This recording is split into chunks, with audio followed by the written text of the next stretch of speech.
Kita melihat Indonesia sejak kejatuhan Soeharto sampai hari ini tidak ada yang berubah, bahkan masuk ke fase yang lebih buruk. Semua program-program Cina hancur. Jadi jangan percaya sama Prabowo. Prabowo itu ngambil orang munafik yang namanya Gibran. Kalau kita tidak melawan dengan cara-cara yang luar biasa, ya kan, maka kita akan menyaksikan generasi Indonesia akan lebih busuk daripada hari ini.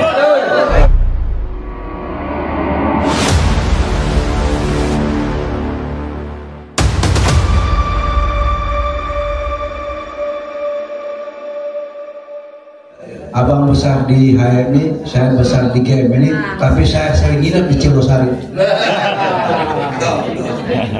Jadi ketika saya melihat judul bedah buku hari ini, saya tuh baca Osjuberdil itu, saya cari di kamus hukum itu apa sih? Nggak nemu saya. Saya bilang ini apa ini Osjuberdil? Saya dapat pada katanya Osjuberdil ini si nakal dari timur, karena os itu dalam bahasa Belanda artinya timur, ya kan? Saya kemudian tertarik karena saya orang timur, Bang Egi, ya kan? Jadi kita ini sudah meneropong Indonesia bukan 10-2 tahun, lebih dari 30 tahun kita melihat Indonesia sejak kejatuhan Soeharto sampai hari ini tidak ada yang berubah, bahkan masuk ke fase yang lebih buruk. Kenapa saya sambungkan tadi dengan pernyataan Abi Dodi? Saya tidak ahli agama, saya fakir, dan apalagi saya dulunya login. Saya ini login masuk Islamnya login saya hanya ingat ketika saya belajar Islam itu satu hadis Nabi bilang begini, tidaklah saya diutus ke dunia ini kecuali menyempurnakan akhlak manusia. Dan saya baca bahasa sejarah Islam, tarikh itu kewajiban sholat itu baru diwajibkan oleh Allah pada tahun ke-10 Hijriah. Ya, jadi kalau Nabi Muhammad umur 40 ditambah 10 tahun Hijriah, kurang lebih 48 tahun Nabi Muhammad baru diperintahkan wajib bersolat, gitu kan? Jadi apa sih yang dilakukan oleh Rasul itu? Mencontohkan hal-hal yang baik kepada umat. Amin. Bukan mencontohkan sholat dulu. Akhlak seperti apa akhlakmu?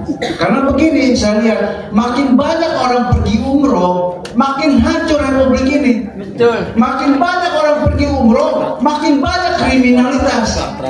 Ini relevansinya apa? Makin banyak masjid berdiri, makin hancur juga agama ini. Yo, saya yang login ke Islam jadi malu hari ini. Malu. Apa sih yang dilakukan oleh Habib-Habib ini, kiai-kiai ini, ulama-ulama itu? Kalian sadar nggak? Di sepanjang selatan dan barat Sumatera itu kelar sudah digergaji. Betul. Ini bicara sentimen keagamaan, yang tadi saya mau bicara itu. Betul. Itu saya takut menyinggung soal sentimen agama dan ras, tapi itu terjadi. Saya pernah melihat 3 kota di dunia ini yang negaranya memindahkan ibu kota. Myanmar itu memindahkan ibu kotanya dari Yangon ke Naypyidaw. Jaraknya dari Yangon ke Naypyidaw 400 kilo. Malaysia dari Kuala Lumpur pindah ke Putrajaya, jaraknya sekitar 30-40 km.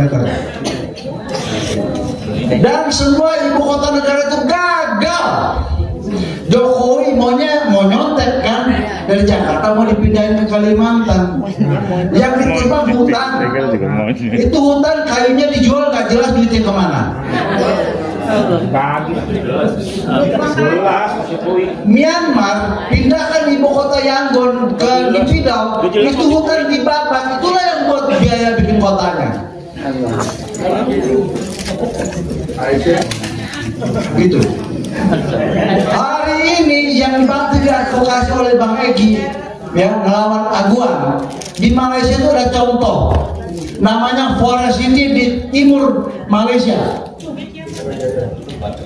Bagaimana di zaman Perdana Menteri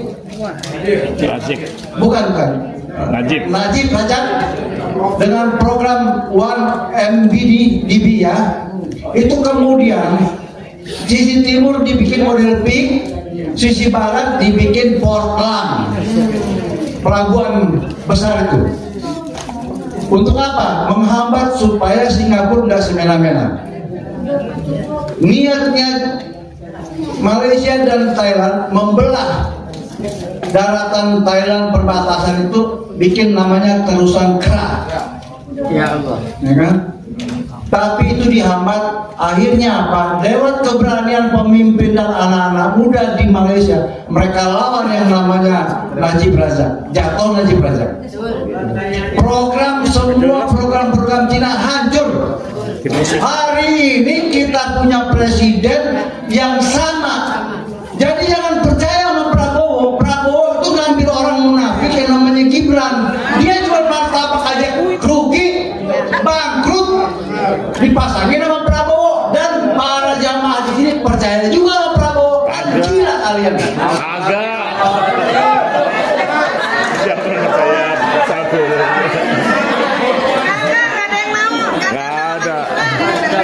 Tanggal 25 sampai tanggal 31, mulai dari tanggal 20, Indonesia dibikin berisik. Ya,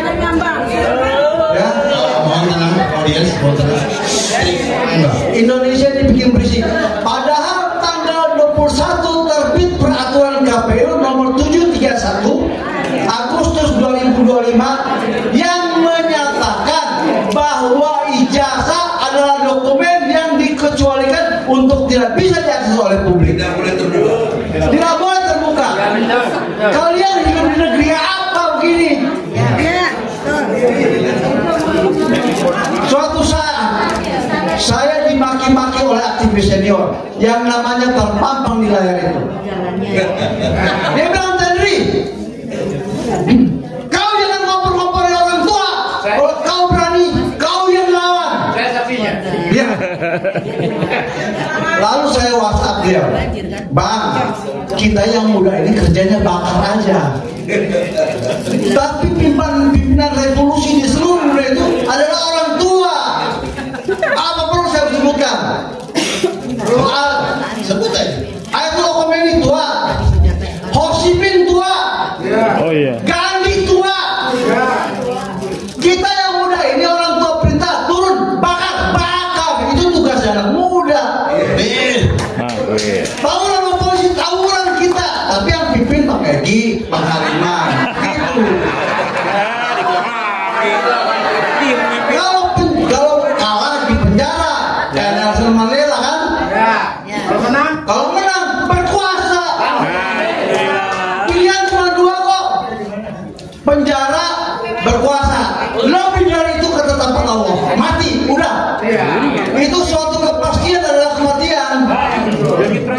Tapi kejahatan yang dibuat oleh negara ini sudah bertahap yang luar biasa. Kalau kita tidak melawan dengan cara-cara yang luar biasa, maka kita akan menyaksikan generasi Indonesia akan lebih busuk daripada hari ini. Pecah Purbaya. Yang kemudian, kenapa kita hancur seperti ini? Karena kita mengajari diri kita selalu hipokrit, munafik. Ajaran pertama dalam Islam yang saya pelajari, jauhkanlah sifat munafik itu. Kalau kalian melawan kemungkaran, lawan Prabowo. Lawan Prabowo.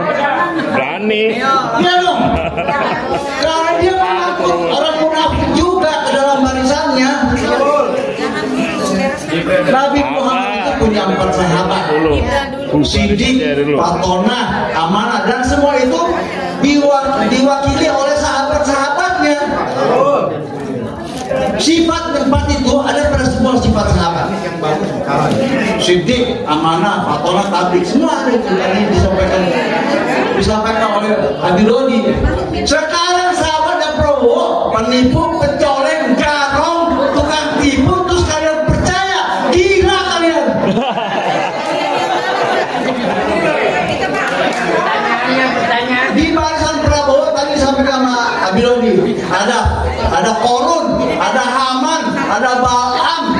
apa lagi? Apa kalian menunggu Musa? Itu jangan nunggu Musa. Kalau Musa dia nggak melawan Firaun, dia cuma bawa raket. Allah yang menenggelamkan. Kalau kita ini harus jadi Daud yang melawan Jalut gitu loh. Allahumma fikilakum. Assalamualaikum warahmatullahi wabarakatuh.